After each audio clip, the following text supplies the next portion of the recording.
नमस्कार। आजको सानो भिडियोमा म तपाईलाई वाललाई कर्नरमा कसरी काट्ने दुईटा तरिका सिकाउन गइरहेको छु, जुन धेरै नै काम लाग्छ। स्पेशली तपाईले कटिङ वालहरु एड गर्दाखेरि अरु झ्यालहरु एड गर्दाखेरि चाहिँ धेरै नै काम लाग्छ। सो अगाडिको भिडियोमा मैले तपाईलाई दुईटै तरिका सिकाए, कन्फ्युज हुनुभयो होला हैन।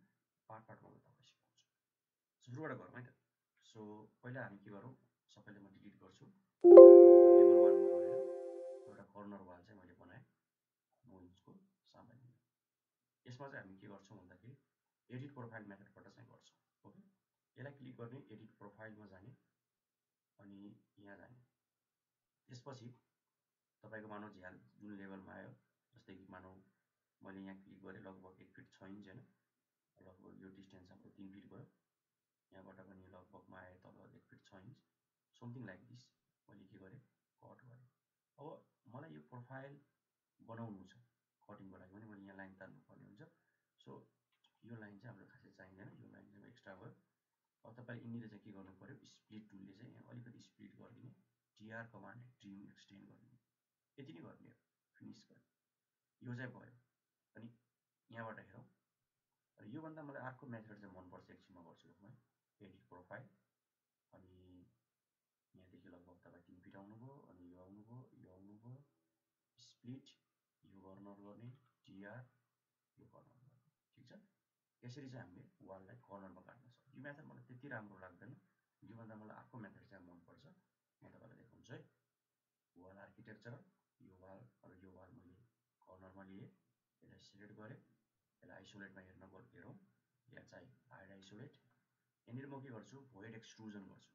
एकदमै पावरफुल छ void extrusion. Model in place अनि वाल एन्ड वालको नाम दिउँ भोइड एक्सट्रुजन।